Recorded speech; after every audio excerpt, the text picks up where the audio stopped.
Ladies and gentlemen, welcome to the show and welcome to season 2, episode 7 of the Unmuted podcast.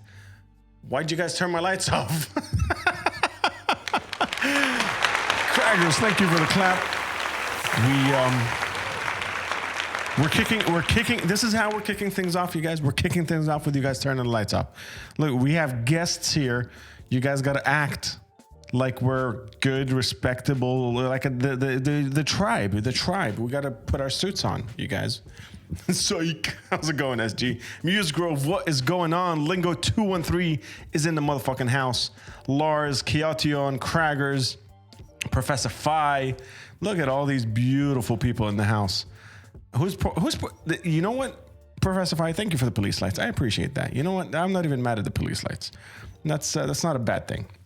And for those that are listening to the audio and have no idea what the fuck I'm talking about, we did a little thingy thing on the Twitch channel where the tribe can control all of my lights. They can party. They can throw a couple of different things in the chat that'll change the lights like this. Now we got a mood going on. Thank you, Derpy Paws. Kiotion throwing the exclamation point ambulance. You guys, listen, stop goofing around. We're a serious channel. I'm very excited for today's guest. We got Rami from lebmetal.com. The dude has been at it for as long as I have. And I have this like attraction towards people that go out of their way for the scene. I fucking starting podcasts, doing blogs. We've been trying to make compilation albums, and I find there's always a screw loose in people like us, and I'm very excited to have a conversation with Rami about this, and to see what would be going on. Adnan announced the missing commands. Yes. Going forward, the no, she wasn't ready, and the bellfucker will no longer be part of the podcasts. I'm sorry to let you guys know this, but it won't be part of the podcast. Holy shit! Lingo 213 gifted 5 tier 1 subs. Lingo, we haven't even introduced the guest yet. Thank you so much, brother. Holy shit, Oli, look at that. Daniel DK got a sub. Elsie got a sub, Bearded Piercer, and Danger Kitty. All these gangsters got a sub. What an absolute badass. Yeah, like I was saying, Bellfucker and No, She Wasn't Ready are no longer going to be available during the podcast episodes only because we've been testing them out and they've been a little disruptive. But yeah, we'll see how it goes. You guys let me know. Like I said, our guest is Rami, and He's got the 411 on the Lebanese metal scene. So if you guys have any questions regarding not only just the scene but more about him and how he got into the stuff, there's a question redeem in the chat. You can click that little rock horn thing that we have and ask a question. It'll go into a queue and then we can organize it. So I'm not trying to scavenge for the questions in the chat. Anyway, I love you guys a long time. Who's going to say hit the intro? Who's going to officially introduce this episode? Who's it going to be? Hit the outro, Lars. No, hit the intro.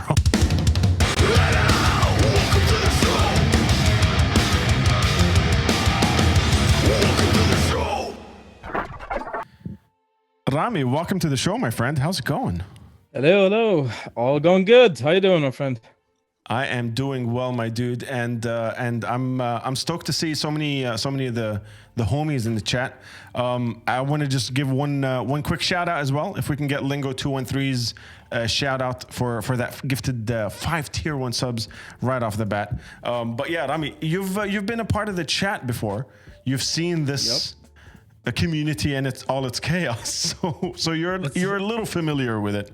It's a fun playground. Yeah, I'm familiar. We always say I botched your introduction before the intro. So in your own words, could you introduce yourself to the tribe? Yeah, sure. So my name is Rami. I've been a metalhead I guess since I was 2-3 years old, and I've been into the music for as long as I remember. I've been following all kinds of bands, local and international, but I got into reviewing stuff, attending events, reviewing events, interviewing bands. And what I've always wanted is to promote the local scene and push it further for better music, better releases. And that's what I have been doing at least since 2009. So that's basically it. You said a metalhead since you were 3? I guess so, yeah. You need to explain that. How did you get into metal at 3 years old? Well, you usually become metalhead at the 14s, 13s, and you end up arguing with the parents. You get a bit angry, you go for the music. But for me, I was just introduced to it by my father. He's a metalhead. So I was listening to some Metallica since I was 3, I guess. And I got into it since then, right at the start. So growing up in a house, you already had metal around you. Were more people in your family like interested in that genre of music, or was it your dad flying the metal flag? Well, it was always that battle with my dad turning the sound up and my mom screaming, "Turn it down!" You know, that was the mood at the house since the beginning. So, yeah, that's my dad who's the metalhead. Yeah, was he a musician? Was there any like musical blood, or was it more just the listening fan approach? Well, that's a theory I'm trying to look into by talking to a lot of musicians. My dad himself is not a musician, but his mother was a singer. Mm-hmm. So there's something there, and he just was always interested in music, and right from the start into the heavier stuff. I actually don't know why, but this is how he is. And this is the thing that I love about talking to so many different people, because from our region, from this part of the world, that's not the norm. The norm, especially for our generation, was the parents just don't understand. The parents are the ones that are like, what is this? What is this shaitan music you're listening to, young kid? So you grew up in a completely different environment to I would say 90% of the generation that ended up listening to metal. That's true.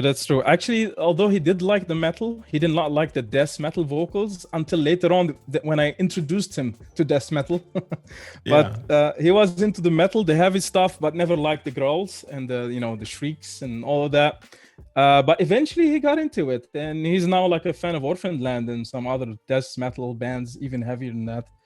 So yeah, it's kind of an interaction. I think I'm a bit lucky having one side of the parents supporting while my mother is just not so into it, but she's okay with it now after 30 years of that, or a bit more. Yeah. Well, Belfagor in the chat says, yeah, people like me with the metal upbringing are far and few between in the Middle East. Absolutely. Belfagor grew up in Jordan, and his brothers and everyone around him in the family also listen to metal. I don't know. Chat, you tell me. He's lucky. Yeah. How was it for you guys? Because for me, I was the black sheep in the family, and for the most part, I was even in a small group of black sheep at school. Metal wasn't as accessible. Well, I grew up in Doha, Qatar, for those formative years. So it was very difficult to find another metalhead. The other one is still in the chat. His Lingo 213, and we've known each other for 25 years. Matsum is in the house. What's going on, Middle East Records? But yeah, that must have been a good foundation to step off from, having the genre and the music and everything about it be not necessarily a rebellious entity that you're going out of your way to rebel and try to find. It was something accessible at home. Well, the rebellious nature is still there. So once you like the music, you like it because it resonates with who you are. And I think I am rebellious, not necessarily against, my parents, but against society around me. And I guess that's the same thing even with my dad. So this is in my nature, and that's what brings me to the metal music and to like it and enjoy it and, resonate with the meaning and the lyrics. Although you might say the family is okay with it, but anywhere you go, you'd see a lot of people, or you meet a lot of people that would just look you in the wrong way and say, you're into that music? Like, how can you listen to that? And what do you understand from all of that? And what's the point of it? So you always get some sort of a resistance around you, if not from the small group, from the bigger society. Yeah. Yeah, I love why are you guys always so angry? That's my favorite one. Lars says, I grew up with my dad listening to the Rolling Stones, Led Zeppelin, AC/DC, Sabbath, you name them. School was different thing, though. We had a couple of alternative quote unquote people, but not that much. See, you guys, there's a bunch of you guys that had, it was passed down through generations. I hope that I have a 1-year-old, 1.5, almost fucking 2. Jesus, I feel old. And I hope to pass that down as well. I want to be that guy that when he grows up, he's like, my dad was listening to fucking Slayer. my dad introduced me to some stanky Russian deathcore. Like that's the kind of stuff cool. I want to pass How down. are you working on that already? Yeah, I mean he had bangs. He does a little bobbing dancing thing with deathcore, but his favorite shit so far as a 1.5-year-old is Sepultura, which is there you go. There's that bobbing guy. Is Sepultura, and I think it's just the groove. I think Sepultura has so much groove that even a 2-year-old can start bobbing to it. Well, I've been to some concerts in Lebanon. I have seen like babies on shoulders with like some ear protection head on their heads, and they were in the metal festivals, like enjoying a metal festival with the parents. So a lot of people who are metalheads, they want to pass that down to the next generation. Yeah, 100%. Derpy in the chat says, my mom had a very broad spectrum of music she listened to. So I got into Rammstein as well as Pink Floyd in elementary school. Her parents were her partner was a rock metal fan. So I would have to go to, my English is not what it is today. So I would have to go very extreme to even get close to rebelling against them by music. I mean, if they're introducing you to Rammstein, in elementary school, you'd have to go to like I don't even know where you'd go after that to rebel against it. But that does sound pretty fucking cool. Sepultura is very popular with 2-year-olds, Bone Driven Mind. Yeah. But Rami, when was all right? So your parents, your dad's playing music around the house. You're starting to get into it. When was that click where it's like, oh fuck, I'm a metalhead? Like it's not just, oh, there's something playing on TV that I like, or oh, this is not just the regular radio. When did you realize that this whole genre and this whole thing was a different entity to what other kids are listening to? Well, I think when you start to proactively look for the music, when you start to search for it and, not just wait for it to be on TV or there used to be like MTV channel, they used to play some metal stuff. But when I started going like for shops and looking for cassettes and looking for some special albums I've heard about, the internet was quite in the early days and you couldn't download stuff. You had to search shops. So I would say that I was 11, 12. I used to go to those DVD rental shops. And there was one of them in Byblos in my city that had some also music on the other side, on the other shelves. So I used to go get one DVD to watch and maybe 5-6 CDs to listen to later. I think I was 11, 12. So I started collecting and started looking for more different stuff, like broadening a bit the stuff I got to. There was later on a bit. Everyone knows that the Linkin Park days and. Up with my mic. Everyone knows the Linkin Park days. Yeah. So that was, I guess, 2012, 2002, 2001, something like that. So again, 13, 14. So what was the transition from like, I'm collecting CDs to I want to promote this shit? Because this is the question that I always ask a lot of people that are in our fields, like especially people that start blogs, podcasts, do a bunch of different things. We had Bees, who's like from Scuzz TV and Mosh Talks on the podcast. And what makes you want to support the scene? What makes you want to support the genre? Like, there's a fuck ton of people that listen to the music, but not a lot of people are trying to start blogs. So yeah, that's true. When was that switch? When did the scene start becoming important for you? So I think it was 2006, 2007. There used to be a radio show that I used to wait for every Wednesday. It was on a radio channel called NRG. And it was the only show in Lebanon at the time that played some death metal, symphonic at the time. It was called, I wouldn't remember the name, Darkwave. And they used to play the metal tracks. And I used to listen and discover through that show a lot of different tracks, different music. And every time I discovered something nice and amazing, I wanted to share it with people. So I discovered this very nice band. Oh, I'm telling my friends, the metalheads around, but I can only reach 10 people. And I need to tell them about that nice music. I think that's in my nature. Like, I'd like to share what I find amazing. So I guess I started just by sharing, like everyone does usually. Used to have those LimeWire kind of websites, and you can download and share your own music. And there was MSN Messenger. You can, get to know some metalhead groups Messenger. And all that. Everybody in the chat that remembers MSN Messenger, please RIP and F's in the chat for MSN. MSN. I completely spaced out on it. MSN Messenger, you guys. Rest in peace, MSN. Exactly. So, and then in 2009, this is when I had like a group of friends. We were all metalheads. I was 17 or 19 at the time. And a group of friends decided to start a webzine. And it was kind of the first thing in Lebanon, like kind of early. There was another webzine. I wasn't familiar much with the other websites, but we wanted to start our own, and we had more of our own stuff to share. So my friends invited me to join and start writing. So as a young guy who wants to share the music, I said, yes, I'm in. And I started writing the articles. That was 2009. So that's where I felt like I found the way to do it, to, share what I enjoy and introduce to people to nice music. The focus was all international, but later on became more like, let's share more of our local music, because we have a lot of talented people, a lot of nice music to share. And that's what we have been doing since. So what was the scene like back then? Let's talk about like the bracket between 2006 to 2009 kind of area. What was the local scene in Lebanon at? How strong was it? What was it like back then? Well, I guess everyone would confirm that it was very active at the time. So it's 7, 8, 9, for me also 10, 11. The scene was very, very active. We had a lot of different international bands coming in. We had different pubs and venues where bands played live.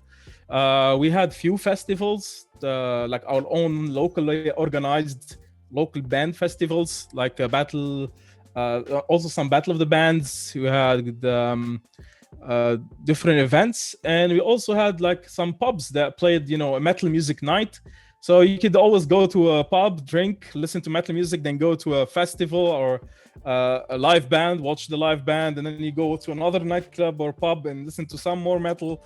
So you could choose to go at any moment and see something about metal and listen to some metal. So it was very vibrant, very much active, and it was growing. But every now and then something happens, some bands are banned from coming in, and then things slow down a bit. I guess you mentioned last time, some places are raided, and then that slows things down. But there's always this motivation, this enthusiasm and energy to keep the metal alive. That's it. Yeah, 100%. Sir Edmund Black is asking you, were you talking about Freak Show? I guess Freak Show was one of the events, right? One of the early events, but there was much more than that. I don't remember all the names, but if I go to the archive, we have reviewed like one of the early events, and we talked to the band. So the day we started, for example, on the beginning, we did several interviews with the bands before the show, and it was called BTTR3, which stands for, let me check that, so I wouldn't say anything out of line, but there was an event, there was the third festival, BTTR3. I guess maybe somebody can, Back to the Roots. Yeah, I'm not supposed to forget that, but it's Back to the Roots 3. Back to the Roots 3, yeah. Wolf Lust is in the chat now saying, and Sir Edmund Black says, no, it was a magazine, then a webzine with Wissam. Yeah, the magazine, Freak Show, he meant. Yeah, because they also did an event, was called Freak Show. That's what I remember that in the second. They were almost the same time we started. They were younger guys, and they were also reviewing events and reviewing albums. And after Freak Show and Lab Metal, there was also some other webzines like Metal Bell. There was some other websites also active, like intermittently, or sometimes very active, sometimes down. I guess among all of those, we maintained certain activity along the way since 2009, and we're still active till now. I guess the other platforms are not so active as far as I know. There were some every now and then there's someone who comes in and says, no, I want to start this again, I want to run a website, I want to promote. And then a year later they usually, I don't know, notice that it's not what they expected, or they lose the motivation and then it dies out. Or for a lot of people, to be honest with you, realize that it's more work than you expect, and when it becomes more work, it's harder to maintain for sure. Yeah. So what nobody knows is it's not the field where you're expected to make any profit, or the money is not the motivation. You need to have real personal motivation to do something, and you need to feel that it's giving something back to you. So for me specifically, anytime I'm sharing more of the local bands or reviewing an international band that I want to share with people, that's for me the reward, that I'm doing what is in my nature, to share what is nice, to share what's enjoyable, to share what's beautiful. So that's just what keeps me going in doing this. Is there any part of it that you were talking about motivation? Did you have any aspirations in journalism, in writing, in filming, in interviewing? Was any of that on your scope before, you know, that urge to I just want to share some good fucking music with my friends? Like, was there any of remnants of that before you figured out how you want to do it? Yeah, so in another way, like I mentioned, this an aspect of it. There's another aspect of it when you want to get to know the artist. You want to get to know how they think, how they make their music. And I would say I'm a curious person, and I'd like to always know everyone's story. And that's part of what I do now. Is like I try to talk to people to get their story out, like to know how did they go through that entire, challenge of getting an album out, for example. And yeah, that's also from the beginning. Like I'm always curious to know how things go, and what are the difficulties. Maybe we can make it easier, and that should allow more bands to produce their own music. So that's in parallel to like sharing what I enjoy, is also help to make it happen, how to get more out. That's also another aspect of it. Speaking of that struggle, actually Bone Driven Mind has a perfect segue question there.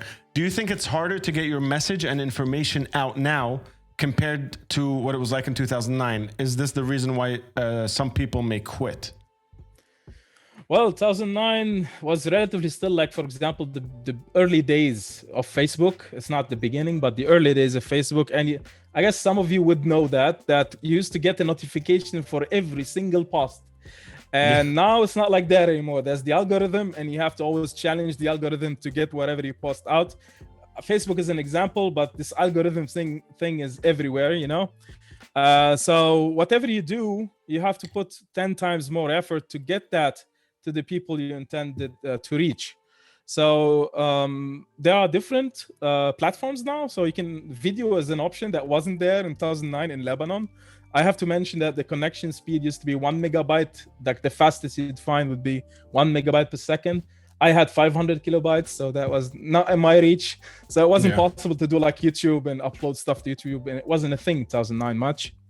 So now there's more platforms to get things out, but there's also a lot of, chaos, and there's a lot of traffic around, and there's a lot of posts everywhere and different subjects and clickbaits, and then people are less motivated actually to check what you post in general because they're flooded with a lot of things. And 100%. You have to kind of sort yourself out somehow, to what we try to do is to not flood the people the same way all platforms do, or all different groups do, flood the people, but be a bit selective with the subjects and time things a bit, not with daily posts every half an hour. So I'm not sure that would be considered a winning strategy, because that goes against the algorithm. But I think when you get one of the posts, you could assume that we've put some effort into getting that post out. We're not just filling pictures of funny stuff with the tag Lab Metal in it and whatever that is, It's one of the craziest things. I love talking to content creators about this, because way back in the fucking day, I'm talking about like 2006 maybe, we started something called a podcast. We didn't realize what the fuck a podcast was. We called it Camelhead Podcast. And it was supposed to be like Metalhead, but Arab, so Camelhead. We're edgy as fuck, but it didn't work. But at that time, we started interviewing bands in Jordan and uploading it. And I thought, like, God, we have to learn like audio engineering basically to some degree, and a little bit of like coding because of the HTML on the MySpace backgrounds. Remember those shit like that? And I was like, God, this is an all-inclusive thing. These days, you gotta be like a full director, producer, live streamer, audio engineer guru to be able to, whether you're a musician or a content creator, you got to know the Instagram algorithm and when to post and what to do with your website and when to go live on YouTube or Twitch. And it's a completely different world. I wanted to ask you, how did you start to mold into that role? How, did you decide actively that, listen, I need to learn how to fucking make some video edits, or I need to look into the Instagram algorithm a little more? Or was that something that was of interest to you already? And just before you answer that, I just want to say, Devil's Bite, thank you for hitting that follow, and welcome to the tribe, my friend. Yeah, so I would say something I didn't mention is that when we started with Lab Metal, there were 10 people with us. And lucky enough, some of them would be more experienced in like whatever, digital, Photoshop, Illustrator design, some of the experience with mixing and audio stuff. And along the way, everyone has to sometimes leave the country, like usual, we're Lebanese, or somebody, just has other things in life to focus on. And eventually, like whoever leaves, you have to, make up for that kind of a job. It's not a job, the position and the tasks. So you take the tasks, and eventually when we end up 2 people running the thing for the last 6-7 years, we actually end up doing all the tasks. But lucky enough, Patrick is the HTML guy. Although I know a bit of that, I'm not into the web development part. But I work more on the audio, video. So I'm doing the videos. Patrick is always in the background. He's that the unknown soldier behind everything we do, and he's the guy always hidden. But I'm the guy in the front now, and we work together. We divide the tasks, let's say. So Instagram is managed by Patrick. I manage with Patrick the Facebook, the videos. I run all the setup, all the editing, all the recording, all the whatever is needed to get the videos out on YouTube. Patrick at the end just checks my mistakes in that and fixes them on the YouTube channel. And I'm learning with the hardware. So I got the microphone not long ago. I learned how to improve the audio quality and all that, and to record better. So it's still always a learning process. Again, I looked for some videos online. So that's something we didn't have before. Like you can see someone watch a video, would explain to you what to do and what not to do. So it's a continuous learning process. And as soon as I get it ready and I know everything I need to know, then there's a new platform. So you have to switch to that and learn again from the scratch. Yeah. Listen, I want to ask this. As you're listing all the stuff that you have to do, whether it was you or Patrick, yeah, that's a lot of fucking shit to do for an interview, for a blog post, for an article about a local band. Some of them are in the chat right now. Some of them are here. Why? That's the trick. Why do you do this? Look, that's a question. I guess if you do anything besides the job that you're paid for, because then the answer for that is I get the money that I need to survive with. You always ask yourself why you're doing something that's totally voluntary or totally like self-motivated. And I do ask myself from time to time, because I do many things that I'm not asked to do. So one thing in my nature, I guess some people also here, is you don't always do something because you're asked to do it. You do something because you just want to do it.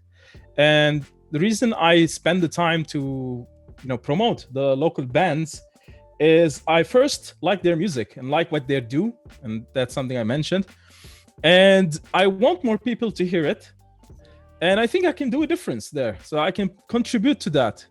And for me, the reward is more people are listening to that music. That's the reward for me.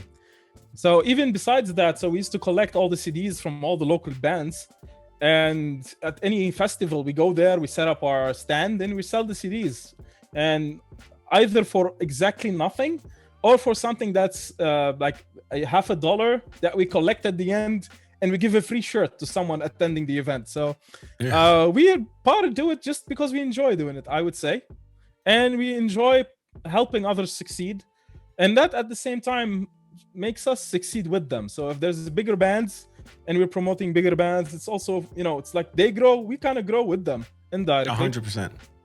100%. This is why I in the intro I was saying you got to have a screw loose to do what we do, because the tribe knows this. I have it tattooed on me. High tide raises all ship. I really believe that in terms of when it comes to like even competition within the music scene, as small as the Middle East. I'm not even saying Lebanon, as small as the region, which is still fucking tiny. Competition and all the other shit, the politics that not actual politics, but the band politics that goes in behind all that stuff is bullshit. Like if you get an article up about Blackium and Blackium book a show abroad because of the article that these people read on lebmetal.com, and Blackium go out and tour and become the next big thing, that's better for all of us than to try and not get Blackium out on that fucking tour. And I think that's one of the things that's missing, not missing, but we're working on in the Middle East, is that there were a lot of people that were into the music but not into the culture of the music, if that makes sense. Is that something you experienced at all, or is that a little bit more singular and focused on the countries I grew up in? Well, along the way, like it's been 13 years, I would say, you'll meet different people that would say they enjoy metal music, but they're into it to a certain level. So some people just, enjoy some metal tracks. Some people are obsessed about one single band. And some people, they just like any international band, but not the local, for no reason at all, just because they're local. And there are very few people they would see that will really like follow the local bands, support the local bands, and identify like the local bands who really do good work. They make the great music that deserves to be supported. It varies a lot. I would say it varies a lot, but maybe, as we always try to blame the culture, that in our culture we don't like to support others, we don't want to see them succeed. I don't 100% believe in that. I think there's always a mix of all of that. Maybe we look at the people that are trying to keep us down. We give them more importance than the people who are actually supporting. So I try to just ignore the negative and just find any person who's supporting and positive and deal with that person. And in prep for this podcast, and prep for this conversation that we're going to have, I've already watched a ton of your conversations with the guests on YouTube, and I've already been a fan. I think we have a couple of Svengali articles on lebmetal.com as well, and JM has been a huge fan of you guys for a very long time. But I did find that there is this pattern of you guys, regardless of what was going on, you guys just freight trained it with the articles, with the positivity, with the outreach to the metal community over there. And I saw the growth even in terms of like the regional reach, where you guys are more Middle Eastern. Lebmetal.com is obviously flying the Lebanese flag, but you guys are also rocking and supporting the regional bands that are out here. Has that been a conscious decision, or just like a natural evolution, you feel, or did you go like, listen, we need more of this? Well, again, there's many aspects to that, but part of it is that why should we just remain in that closed room and like in our Lebanese echo chamber? We're also supposed to reach out to other scenes around us and to cooperate. And at some point there were some Lebanese bands going to Egypt, going to Jordan, going to some other countries. Same thing, we had some Syrian bands coming in, Jordanian bands coming in. So it's always good actually to interact and have this Middle Eastern metal scene. And I kind of saw that in the European metal scene. Like you see festivals in Europe, it's just Europe, it's not like the German festival, except Wacken. But you have this more interactive festivals where everybody comes in and everybody takes the train to whatever other city to be there. This is a bit difficult in our case, as we need visas everywhere we go as Lebanese. Yeah. But we wanted to expand into that, to connect with the other scenes. We have interviewed some non-Lebanese bands. We have talked to different bands from Tunisia, from Algeria, from Jordan, from Egypt, from Dubai. And at the same time, we also talked and we interviewed some European bands that we thought they're not necessarily the most known bands, but they have also great music that should reach our scene. That's what I meant. So we tried to interview them, to introduce them to the scene, also to bring in new musical genres, new styles of music. I think at some point our scene gets trapped in a certain genre that 99% of the scene will be listening to that 3 albums, 3 bands for a year, and then the next year there's the new 3 albums, 3 bands. So also we try to diversify international, local, Middle Eastern in the area. I saw a question from Bassem. Yes, I was just going to get to that. Sir Edmund Black is asking, Rami, how do you go through the times where it was trendy to hate on Blackium? You and Leb Metal did not sail that boat. Did you face any backlash? So, as I said, we don't like to go into the feuds and those complicated situations. I guess Blackium at some point had a success that others didn't like, or like Global Battle of the Bands, representing and all that stuff.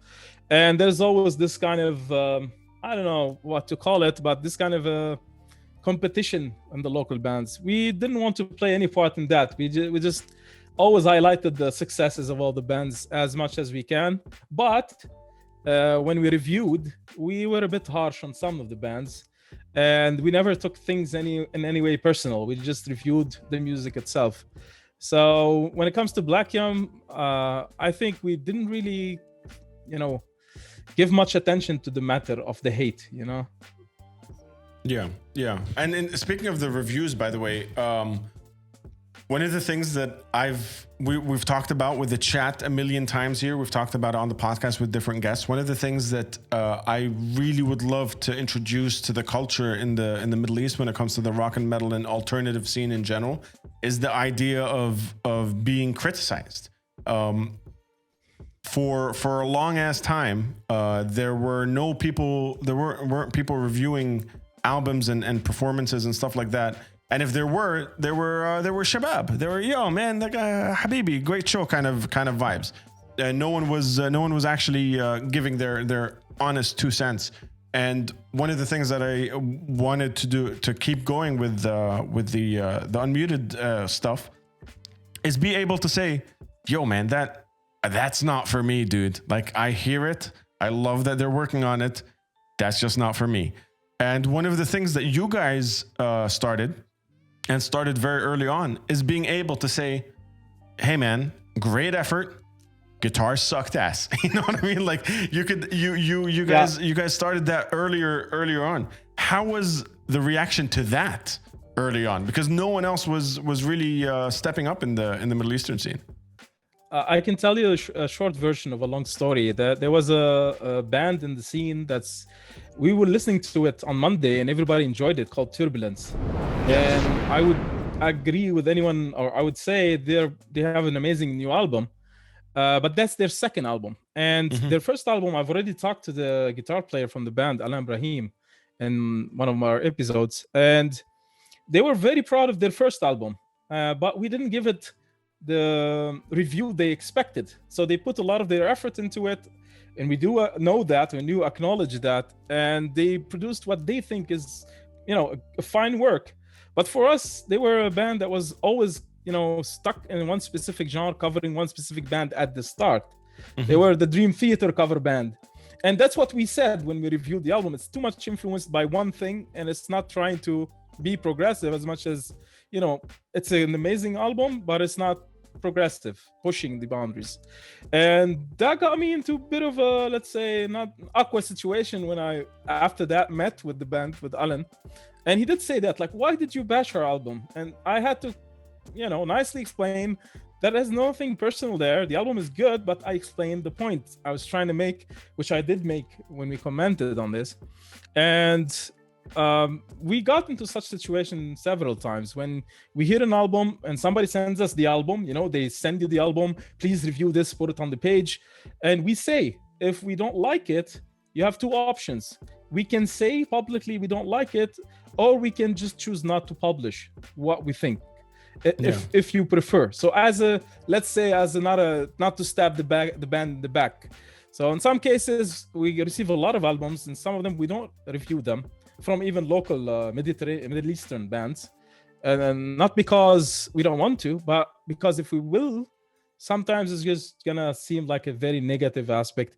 Not to say more on that, is that we try to be as objective as possible. And I am the guy who's a bit diplomatic, but when you look at the reviews from Patrick is the super objective guy. Yeah. So he's the guy with the major Thor hammer and the bashing and all that. I think it's part of it's the growing pains in the scene. As of now, it's very small, and like you said, if you write a review about an album, you're probably gonna bump into those guys at a show. It's so small that there's no way you're not gonna see them or talk to them, even if it's like across the Middle East, not international. But I mean, like, even if you wrote a shit review about a Dubai-based band, maybe it's Bengali, and we're eventually gonna cross paths. I think that's why a lot of people avoid that kind of press in general, especially when they're on our side of the table. But my argument is, I don't think we can grow without it. We can't have that scene. Can you imagine telling the guys from, fucking Richmond, Virginia, that we're writing about Lamb of God not to shit on them for the first two albums? That made the scene. That made Lamb of God who they are today. And I think having opinions from people that listen to music that even if they're literally just hanging out, Lamp of Good, thank you so much, Derpy Pods, even if they're just hanging out, writing a blog by themselves. We have someone in the tribe, Wajiha, who does a blog on all kinds of genres of music, and she posts her brutal, honest opinion. And I think we need more of that stuff. I think we definitely need a ton more of that stuff. And I just wanted to commend you guys on that, because I remember reading through some of the stuff and seeing that's not a good job, tap on the back kind of post. That's a real fucking review right there. Yeah, so we try our best, as I said, to be as objective as possible. And sometimes we don't post what we think completely, but we send a message to the band and tell them what we think. So if not everything is written and published, we also like to give that constructive criticism to the band. And as again, when we see potential, we want to help the band grow. Yeah, Sir Evan Black in the chat says, but also they avoid it because a lot of Arabs cannot accept criticism, sadly. Generalizing for all those that are listening. But without criticism, the scene will end up being a bunch of lame bands who are being told by their friends that they are gods of metal. And that's kind of where I'm at. Agreed. And growth needs a little. You need to get a little pain. What's the saying? No pain, no gain. No gain. Isn't that the one? That's I think that's the way it is. But yeah, you guys have been flying that flag early on, and I really commend you on that.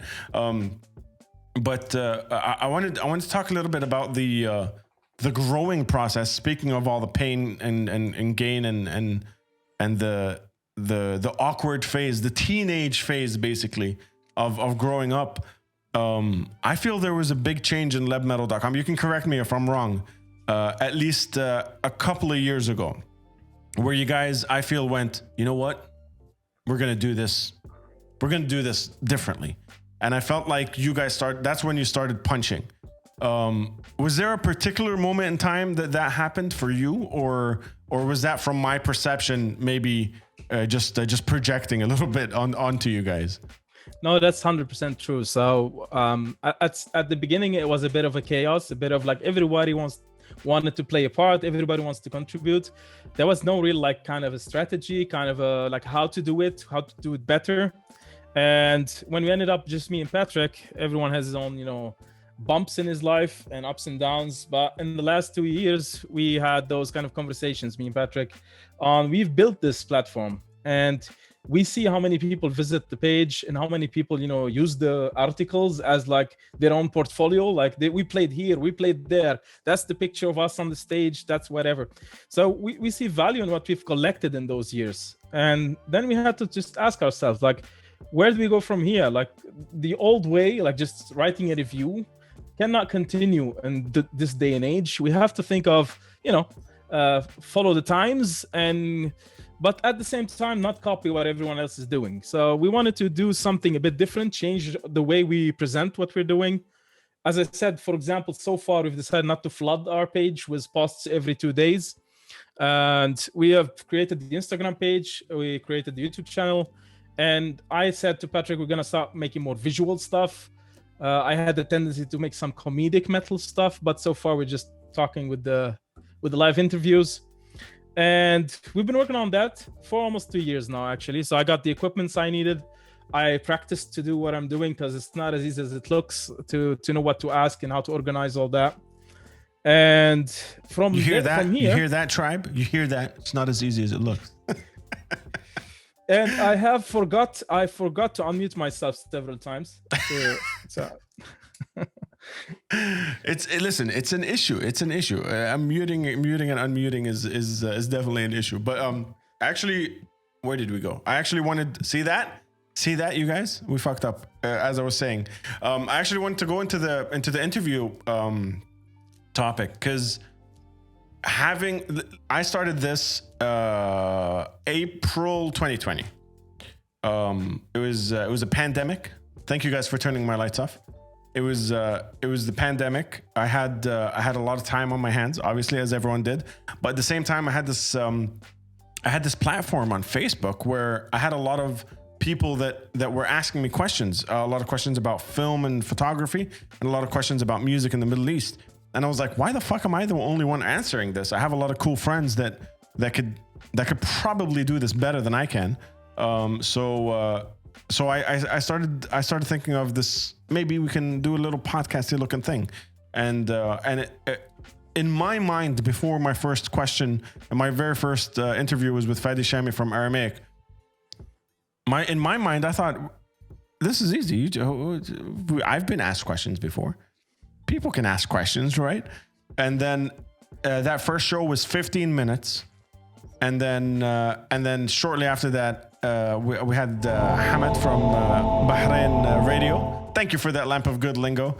And I realized really quickly where I have to be mentally, what I have to prepare, all that stuff. And along the way, we've done officially this is the 107th episode of the Unmuted podcast since last year. I learned more about myself asking questions than I did about the guests for the most part. I learned a lot about people's history and their psychology and their interactions, all kinds of different shit. But in every single answer, I found a little bit of me in there. Don't make That's What She Said jokes, you guys. I found a little bit of me in there.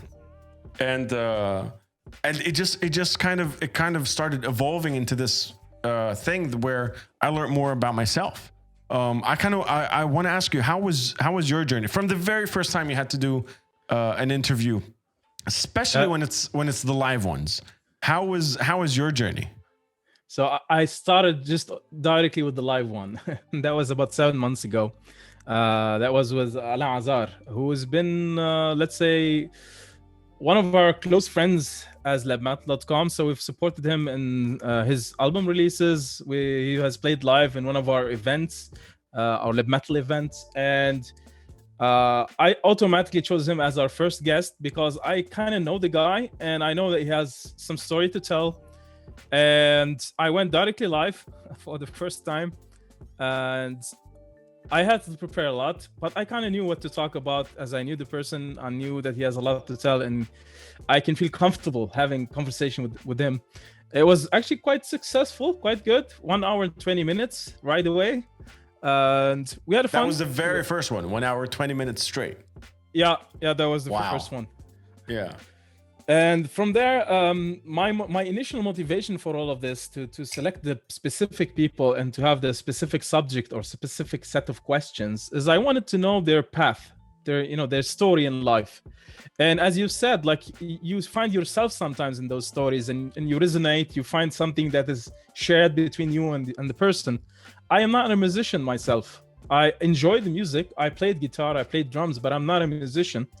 But still, I'm a person who has a goal in life. And I want to succeed in things and doing things. And anyone should have that. And anyone who succeeds must have had a goal that he worked for. So I'm learning a lot from the conversations, and I learn a lot from their like setbacks and how they push forward beyond the setback. And that's what it is about so far, the discussions. One thing I don't mention much, but I'm starting to mention more, is we've been going for 10 years, even more, 12 years, and we're doing those video interviews now with the bands we consider that have a big, important history in our metal scene, and we're trying to dig back in history further back, and they have a future, a possible big future. So what we plan, that's a possible plan, is in 10 years from now, I'm gonna still be a metalhead, and internet's gonna be a bit faster. So we're gonna just go and interview the bands again. Let's hope so. Yeah. And Lebanon probably not, but I'm gonna go and interview those bands again 10 years later. So we want to just actually record our local metal scene history through those interviews, and that's the goal behind it from my perspective. That's a great long-term goal. That's a really sick long-term goal. I think the fact that you have that goal actually shows your commitment and your belief in not only the platform that you guys have, but also in the scene. Setting a 10-year mental goal is a commitment. Is a fucking commitment. Yeah, that's true. But many of the bands have been going for more than 20 years already. And someone who is too much into it and enjoys what he does just keeps going with it. Sometimes, bands break up, then they reform, then they, switch members. But most of the bands have been going there more than 20 years. And us, we are kind of that band that just wants to keep doing what it does and enjoys what it does. So we keep going, and we expect to keep going with whatever happens to the scene in Lebanon. There will always be metalheads, and there will always be new bands, and there will always be releases. You said you guys have been going for almost 11 years right now. Over 11 years. Yeah, what are some of your March 2009 is the first article I published. Wow. What are some of the highlights? If you were to look back, what are some of the pinnacle highlights of your time with Leb Metal and what you guys covered and everything? I would say when it comes to the local scene, the festivals, every single local band festival was total fun for us, and we interviewed all of the bands as often as we could. We talked to all the bands in the festivals. We covered the events, we recorded them, we took the pictures, and we felt that we were part of the community and we were contributing to that group, to that metalhead community. Doing the international, when it comes to the international, we got some access to talk to some international bands as in interviews and all that. We got to send 2 people to Wacken Festival or Wacken Festival in Germany to cover the event and write a review of it. We got to talk to some international artists like Serge Tankian. We got to talk to some other European artists like Arjen Lucassen or Arjen Lucassen, depends if you're Dutch or not, who is one of my favorite artists in Europe. And so that gave us access to talk, to get to know the people we see as idols to us, and at the same time we got to really feel like we're really part of it. I'm not just going to a festival, paying my tickets, standing between the crowds, getting drunk and going home. I feel like I'm I think we got we're back. There we go. Sorry, it got a little stuck there for a second. Yeah, it's back now. So the highlights would be definitely every single event. a large festival event that we've been part of, and covering some of the international bands that came to Lebanon, like Anathema, Scorpions, Nightwish, Within Temptation, Epica. Am I wrong? I know, and some other bands. So that's most of the list. There's a lot more, and I would say these would be the highlights. Besides all that, we tried for a short while to organize our own events. So we had one metal event with several bands playing on a stage. We did this once because we had enough people to organize it. And then we had some smaller events at pubs where we just played metal music. We had someone playing the music, and we had a metal night theme. These were always like something I will always remember. These were memorable nights for me. I want to touch on a little more of the in real life kind of situations, but I love what Sir Edmund Black just posted.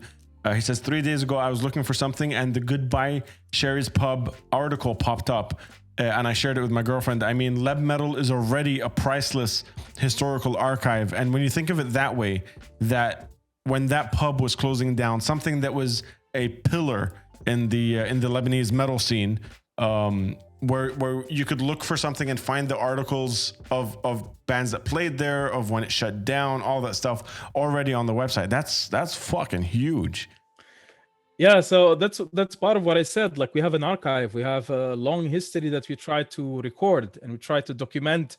And many bands, we've seen that they share on their website, like some articles we've posted, and this is part of their portfolio, part of their like activities.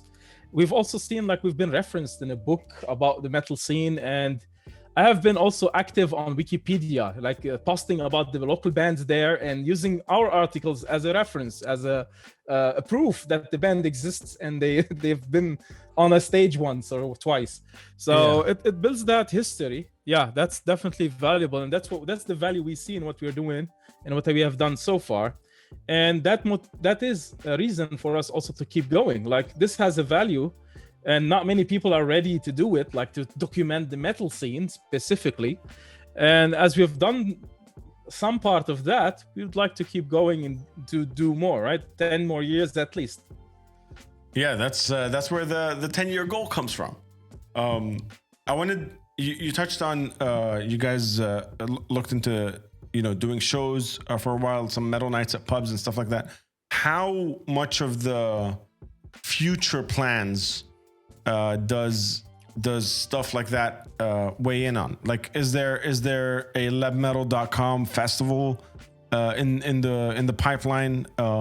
Is there more compilation albums kind of stuff being sold at Virgin Megastore, or are you guys focusing more on the digital side and the webzine and the digital world for now? Well, we have to keep in mind that Lebanon at the moment is not it's not in the best days, right? The people are not living their best days at the moment, and it's a bit difficult to organize anything. And we have tried, we have asked questions. I was in Lebanon a month ago, and I've just asked a few people around that have a specific potential venue, and one answer you'd get is not the time in Lebanon specifically.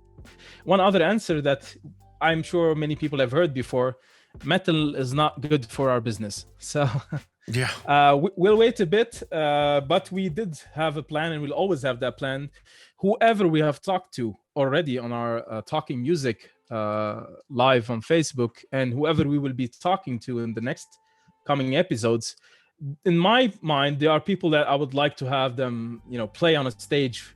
So if we have 9 interviews, we have already 9 potential guests that we would love to have an impossibly Leb Metal organized festival in Lebanon. But that is not in the in the next year or two. That probably is also a bit further ahead. Yeah. Sir Edmund Black says Skull Session is ready whenever you're to have a Leb Metal Fest. That's good to hear. I'm noting that down. You touched a little bit on what Lebanon's going through, and I think everyone in the chat and everyone listening to this is well versed in what's going on over there.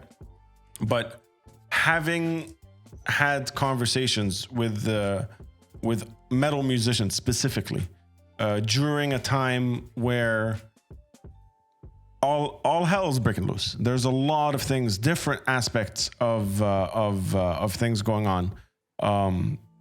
How are these guys holding up? First of all, and are you seeing the fight within these musicians? Is there a fight left in the scene, in the people, in the creative sphere in Lebanon, or is it dwindling after such a period of time?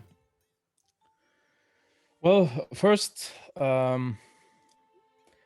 every person has his own way to deal with stress and difficulties. But from the people I've talked to, I've learned one important thing: is the option to leave and to quit is the last option. So yeah, any Lebanese person would try anything he can do before he decides to quit. And from the musicians I talked to, many of them still have plans for the next album, for the next gig, for the next whatever release video, and they're still working on that. And I guess we kind of learn to adapt and to deal with the situation. Most of the people I talk to are still working on a plan, and some of them, although they have left the country temporarily or permanently, they still have some sort of a plan to be back, to do something back home, to come back for a gig, to be active in Lebanon. And that just keeps us all kind of hopeful. If you see everybody around you just dealing with it and still going forward, whatever the situation is, you just think, okay, if he can do that, I can do that too. I can keep going. And yeah, so from time to time we feel a bit down, but we get our energy back. And I see that in all the people I talked to so far. They all still have a plan for the future. Yeah, definitely. I see the same. Anytime we've talked to anyone, not just from the scene, but from the creative field in Lebanon, they're using all the stuff that's going on, everything as fuel for the art and for their voices and for their it's driving their passion. It's absolutely fucking brilliant to see. That phoenix kind of approach from the ashes that rises, this insane fucking looking thing that takes over. Yeah, I guess, but the question, I don't want to talk too much politics and all that. I guess everyone already knows the situation. But the question would be like, how often should we burn? Like every 5 years, should that phoenix burn and rise again? Yeah. So that's what gets a bit, it just wears you down a bit. But I guess it's always like a phase, and we'll eventually get through that. And I'm sure we'll be back to have a very vibrant scene and very active bands and much more festivals. It's just a phase. Yeah. Let's you said you were in Lebanon a month ago. Let's ask a little bit about where you are now, where you are in the world, and what you got going on, given everything that's happening. Yeah, so I've left the country quite early, before things got too difficult from personal reasons. So I went to Germany. I'm in Germany now. And I came here originally for studies. So I did my master's studies here in Germany.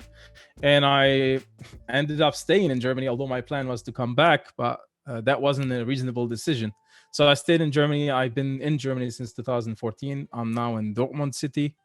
That's next to Düsseldorf or Cologne, if somebody knows the place. And I've been here since then, following up the scene and going to Lebanon in summer and still attending some events when I get to do that. Unfortunately, the COVID situation, halted everything, and everything turned into online. So that kind of gave us the chance to be more active, because most of the bands had to go online, and we were there to say, okay, we're ready, let's go. Yeah, it's one of those. I always wonder if it's discombobulating, because I feel the same way. Like, I want to rep the entire Middle East. Like, I want to fly these flags, and sometimes, especially like back when I was in the States, or now I'm in Dubai, and I'm talking to you about Lebanon while you're in Germany. There's a lot of people that are like, do you feel detached from it? And I always come back and say, for me personally, it's one of those things that I don't think I can be detached. So it's kind of like your stomping ground, your heritage, right? You can't be detached. I can't say, you know, I don't know what's going on in Jordanian metal scene. I know everything that's going on over there. But is there any truth to that for you? Was there a learning curve before COVID and everything went online where you had to kind of actively reach out to feel more attached to the scene there? Well, I would say yes. We were at some point, like before we started those last year, changing what we do and the way we do it. We were in contact with many different bands, but we weren't actively communicating, and we weren't discussing things with bands much. Now we're, let's say, a bit more on a direct connection with many different bands and talking a bit, following what they do and discussing things. Before that, we used to just say, okay, when we're in Lebanon, the band will be live, we'll be there, we'll talk to them after the gig, or so it's different now. And being abroad for some time, for the first year or two, I had to actually be more disconnected from the scene because I had a lot to take in, like coming to a new country, discovering the metal scene in Germany, which is very small, and getting to know a lot of other metalheads and going to different festivals and all that. I got a bit submerged into the activity here in Germany. But then I learned what's different and what makes it, our scene a bit special.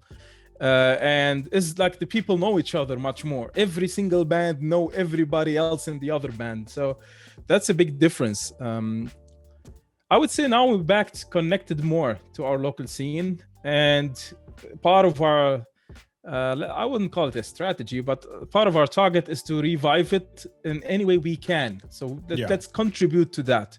And so far with the videos, we're trying to do that. An event at Skull Session would be maybe one more thing to do at some time, so we can work with the bands. And I will say that now the bands, many of the bands are here, so that we could work again to revive things, even though the situation doesn't allow to, all the festivities and all that. Some of what we do should remain, and the theme of what we do and what we talk about is directly what's happening in Lebanon. Yeah. I guess Bassem knows very well from whatever he sings and the lyrics he has, it's directly connected to what's happening. So let's keep the people thinking of what must be done and what is happening through metal. 100%. I remember I forgot where I was in the world, somewhere in Europe on backstage somewhere talking to one of the bands, and after a few drinks, they were talking about how these lyrics are about pulling yourself up from your bootstraps through war-stricken times and the oppressed, and I'm like, yo, man, you guys have social security. Shut the fuck up. Like, you guys, what are you talking about, bro? You can't compare. Yeah, when Blackie and are singing about war, that motherfucker lived it. Like, that guy was there. He was in it. So there's a bit of a difference, but that's part of the reason why I love the alternative and metal scene so much from this region, because it's fucking real. It's like, and that's why I started off by saying not a lot of people even have it handed down. It was just a generation of people going, that sounds like how I feel. You know what I mean? It was a generation of people that are like, what the fuck is that? That sounds right to me. And that's what makes it amazing to me. Exactly. Like you feel you had something in your mind that you wanted to say, and then you see that track, you hear that track, and that's it. That's what I wanted to say. And it's just, just taking all that feeling inside and expressing it. And I really enjoyed like the new track, or one of the new tracks by Black Young, like with the chorus, nod you mindless sheep. So that just, again, it's not just sometimes it's sometimes people's fault that things don't go well. And that's something I had in mind, that we can do a difference as people. We can do a difference, and that's what the song kind of tries to tell you. Yeah. I love when our art and real life are synonymous. They when they go hand in hand. Basically, it's one of my favorite things. I want to read a little bit of the chat if you don't mind. Ace, by the way, who has an amazing Arabic-speaking metal podcast called Steel Shout, is in the chat. He says, "I genuinely believe that Lebanon has been one of the Middle Eastern countries with great metal musicians, and they could have a massive international metal fest like Wacken or Hellfest." I think so too, and I believe the few times that they tried, it was very fucking successful. It was very fucking successful. Derpy Paw says Rami is like an hour away from me. Derpy's from Germany as well, so you got that you got that to fear. I'm sorry. I mean you got that to look forward to. Yeah, let's meet in the next festival. There's something coming soon. I think in Netherlands there's some big festival coming soon in August, I think. Yeah, there's a bunch. We still need to talk about everything opening up again.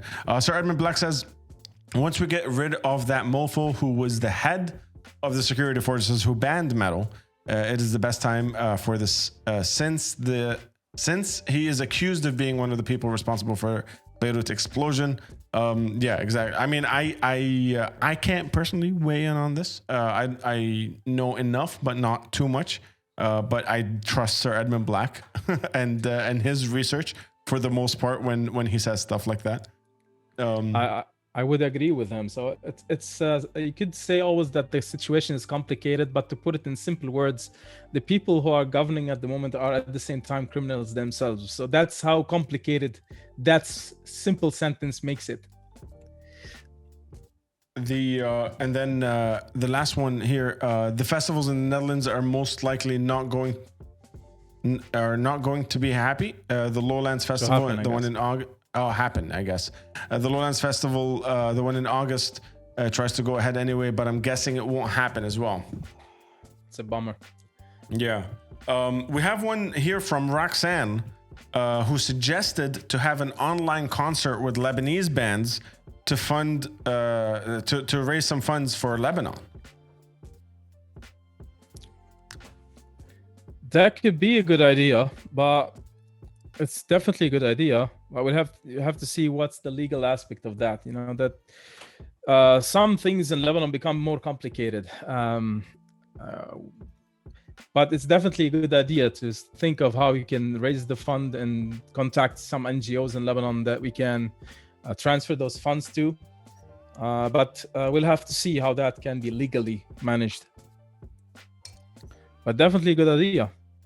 I think what you said is something that a lot of people tend to skim over. They don't necessarily know just how difficult it is over there. But even in terms of donations and where that money goes eventually is also an issue over there. Because I remember S02E07 from Bofang Zoo here did a fundraising concert at the Opera House right after the Beirut explosions. Right after, he was on it. He's like, let's do it. Let's raise $1 million. I think it was dollars or dirhams. I'm not sure, but the number was huge. And then immediately, as everyone was agreeing to, be on stage, signing off all their rights, all that stuff, the issue was how the money gets to the people that need it in Lebanon, and the red tape around that was astronomical. So I think even lebmetal.com starts a fundraiser. It's a lot harder to get that to the right people than most people think.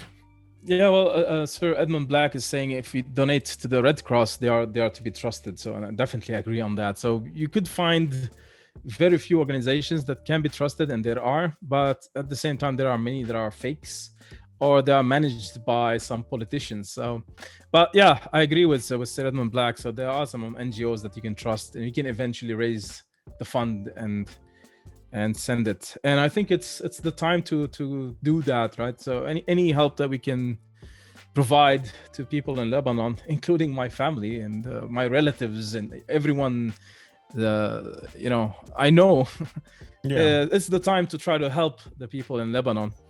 It's a difficult situation. I don't want to go too much into the gloomy situation, but it's a very, very difficult situation, and I am trying with all possible ways as and personally to help. As I went there, I had to take medicine with me, like basic paracetamol is not available in Lebanon. So I had to take basic medicine to Lebanon. Even children's milk, like this Novolac, whatever milk for babies, is unavailable in Lebanon. So it's a bit too difficult, but we're working on it to try to help personally, and maybe through Lab Metal. I will talk to Patrick on that idea and see how if we can organize such a thing, and definitely talk to the bands, whoever is willing to be part of this. I'll get back to you on that. Yeah, there we go. So speaking of the future, not that I want to skim over the situation in Lebanon, but it's because the tribe already definitely knows what's going on over there, and I want to highlight it in. I want to give it its time. You know what I mean? Like, we have an episode planned where we could sit down and kind of let everyone, especially everyone that's tuning in from abroad, know just what the fuck's going on over there, because a lot of people, unfortunately, still don't realize what's happening. But speaking of the future, in a broader sense, where do you see you guys going in the next year? Now that you've had this strange lockdown version of reality, with things slowly opening up, at least around Europe and around where you are. Where do you see Lab Metal's role be in the Middle Eastern rock and metal scene in the next year? Well, I would say we will try to follow on whatever happens as events in Lebanon. And we do still have a lot of friends in Lebanon that could go cover the events for us and even write their own reviews as contributors. We are always open for contributors and people working with us whenever they would like to. And we've had along the way 30 or more people contributing to our page. And at the same time, as things are, opening back again and we can move around again, we will also try to cover the European events. Anywhere I am and I can go, I'll try to cover that. So that's from the physical part of it. And what I couldn't do and I will be able to do now is I'll probably be traveling to Lebanon in September and again in December. And I will try to sit down with the bands and visit their, recording studio and be more, interactive on the spot, get things like record things as they are on the spot. So that's something we can do before and we will be definitely able to do soon. And that's what I'm looking forward to. Hell yeah, absolutely. And just for everyone in the tribe, I know we posted the link a couple of times in the chat, and every time your name came up, and on Discord we have it as well. Where can the guys go to find you? Where you guys are on Instagram? You guys have a YouTube page, and obviously lebmetal.com. That links to all of that. But what can they find? What kind of content can they find on each of these platforms? So basically, we as we started with the website, lebmetal.com, you can find all the articles and a lot of pictures of different events. We also had the musicians corner where we had some tips for musicians and all that on the website. Besides the website, we have the Instagram page. It's lebmetal.com. We have the YouTube channel, same, lebmetal.com. And we have a Twitter account that at the moment not so active. On the YouTube channel, you can find every single long version talking music interview that I did. The record setting so far is with Bass and the Ibis, Sir Edmund Black, which was, I think, 3 hours and 40 minutes. And because of that long extended version, we can talk about anything and dig down deep in any specific topic. And after those 3 hours, for example, we still missed on some subjects. So we need to do another one. Yeah. It's I remember when you guys did that specific episode, we posted it on the Discord and the tribe came out to hang out and stuff, and it was one of the deepest dives I've seen in an interview for a very long time. I loved the way you structured that and the way you guys asked the questions. It was one of the best things. And not to this is the list of questions and all that.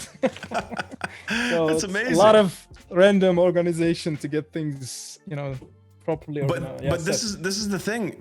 It spills over and it shows, because one of the things that we onboarded on Unmuted shortly after we watched your episode, Derpy and I had a conversation about maybe not necessarily being in the chat as often, but having the conversation and then jumping into questions. And that's where the idea of, the question redeemable and the list came up, where we can maybe filter the questions and ask them at the appropriate times and stuff like that. Because I saw you were doing that in on Facebook on your episodes, and I was like, this is a little more structured than the chaos that we have over on Unmuted.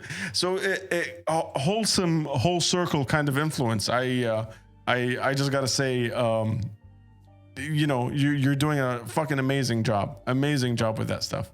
Well, so far, thank you for all the support. You've shared a lot of our different episodes, and you've supported us along the way. And I also learned some stuff from what you do. So some of what you do is different, definitely. I am by nature a very kind of to the point person, but I've relaxed a bit with more of the jokes and more of the interruptions or unexpected things. That's something I learned from what you do, because it's not good to just always just stay on the point. It's nice to break the ice from time to time, change the pace, and get some sudden interference on what's happening. But this is part of the fun. It's keeps you attentive to some extent. That's good. Yeah, microphone issue is still happening. As you were saying, disruption, mutation, and Belphegor threw up emotes on your face. Now we have mood lighting to make sure that it's all good. It's not like that we've talked about it thousands of times. I know Belphegor. Svenga Boys has a question. Are you ready for Adnan's sexy wink? Svenga Boys, let's not talk about the sexy wink today, please. Svenga Boys is a sexy wink addict, if I may say so myself. But you can't sexy wink, Lars. You're not ready. You guys were not sexy winking today. It's not happening. It's only saved for the special occasions. But yeah, man. I don't know. I've been having more and more interactions and building bridges and finding like-minded people within the region. Specifically, but with people from around the fucking world, having started this Unmuted stuff, and like I'm just looking at the chat right now.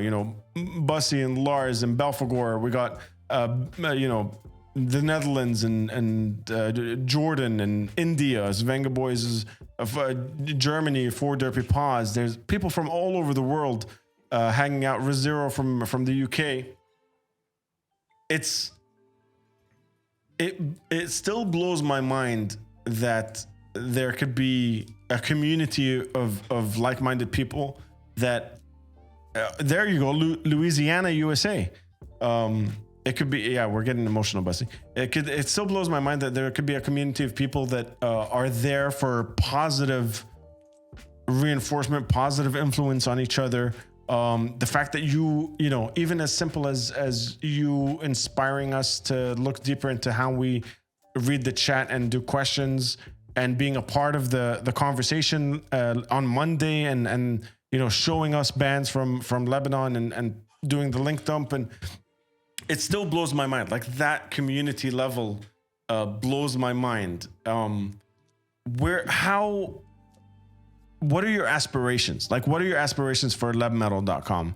How, what is your version of this tribe? I say first we should unionize.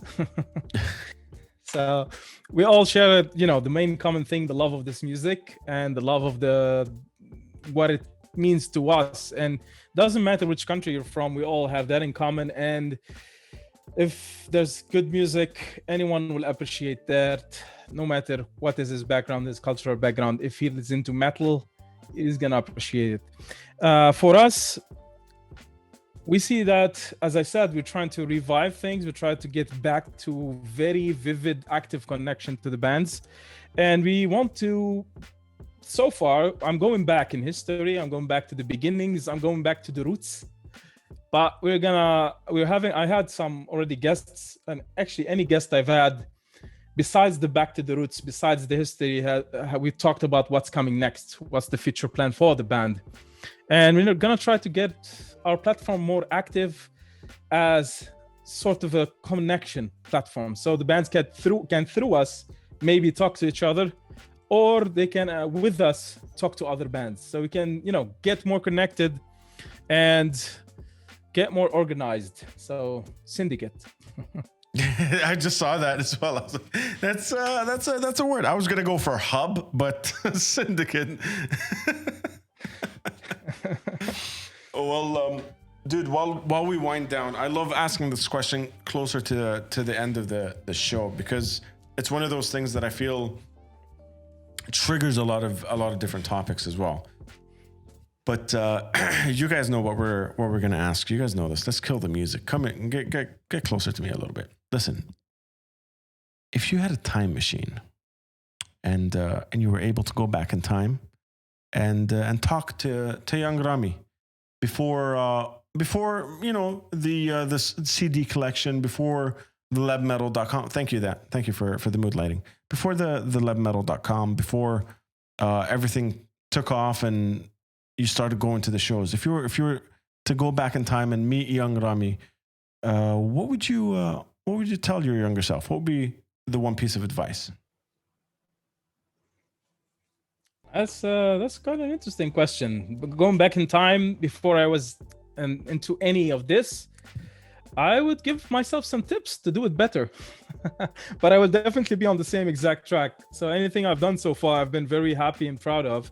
And there's always things that could have been done slightly better. And you learn how to improve, right? You get experience, and you learn how to do things better. I would just give myself some tips. That's it. Just what specifically? Is there anything that pops in your head right now, in terms of tips? Something that you look back at and you're like, God damn it! If I just knew this one thing a little earlier. Belfagor, stop saying just a tip.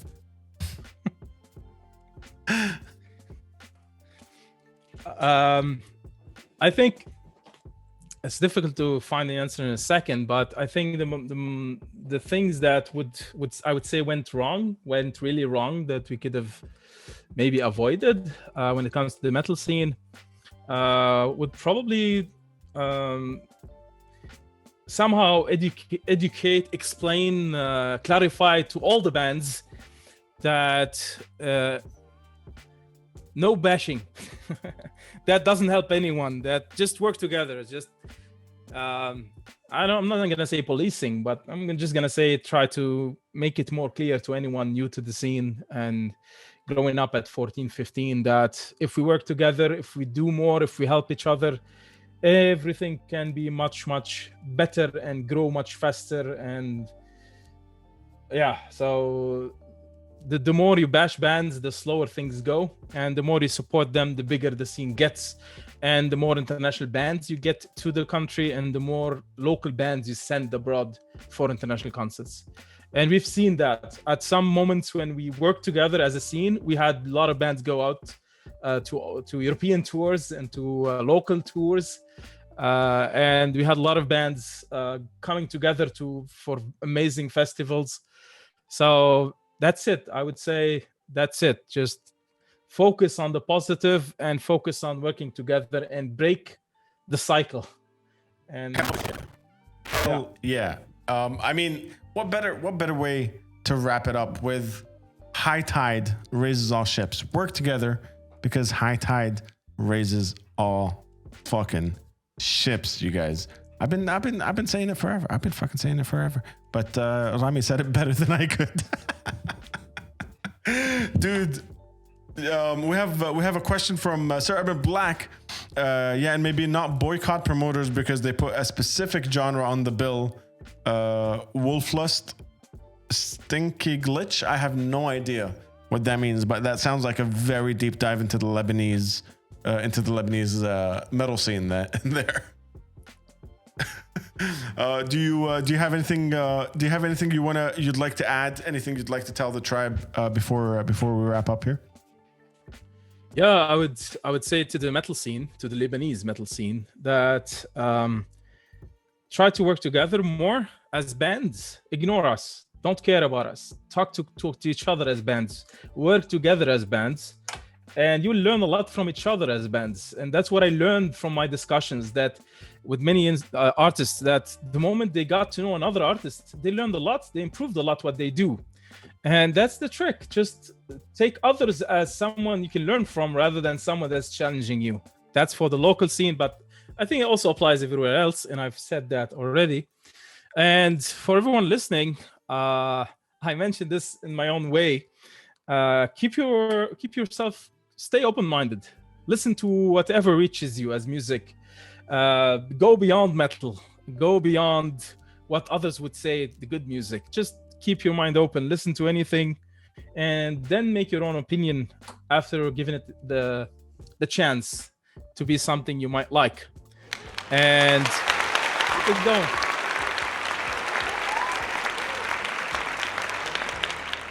Hell yeah. And see, just that, and that alone, I'm clipping that. That alone is I think the ethos and the spirit of the underground metal scene. That's why I love talking to people that go out of their way to highlight it and you know to make sure that it's has the spotlight and it is on the fucking map. But dude, thank you so much for your time. I've had an absolute fucking blast having a conversation with you, and I can't wait for a part 2. I can't wait for maybe the in-person episode at some point in the future. Thank you, Adnan. That was definitely fun and very interesting conversation. A lot of unexpected questions. I hope, we could have the next another one in person. That should be possible. And one last thing at the end, there are some more episodes coming soon, talking music, and we already have 4 guests coming soon. And stay tuned to the next live talking music. And thank you for all the support, Adnan, and thank you for everyone watching us. And for everyone that wants the links, everyone that wants to get to know more about Rami and lebmetal.com, obviously at lebmetal.com, you'll find everything. But also on Discord, we will be posting the separate YouTube links, Instagram link, and the website. And you guys definitely should check out the podcast. He has one with JM. You guys know how we feel about JM. But he also has some others with much more prominent guests that are not JM. Exactly. Fuck JM. Everybody fuck JM in the chat right now, just before we go again. But dude, like I said, thank you so much. It's tradition around here that the guest officially ends the podcast by saying the words "hit the outro" in your own way, if you want to give it a little oomph or not. But I just want to tell the tribe, don't go anywhere. We're going to be rating, and I think it's appropriate to groin against the grain. Yes, exactly. That's exactly. Isn't that it, Bussy? I think it's appropriate that when we raid, the only thing we're going to put in that chat is positive affirmations. Just be like, you're fucking beautiful. Be like, high tide raises all ships. Unite. Together we'll conquer. Like, just be as positive as fucking possible when we get into this chat. Make it so positive that it gets uncomfortable. How about that? So stick around. Don't go anywhere. But Rami, whenever you're ready, however you want to do it, I'll kill the background music for you. Hit the outro to officially end this episode. Okay. Hit the outro.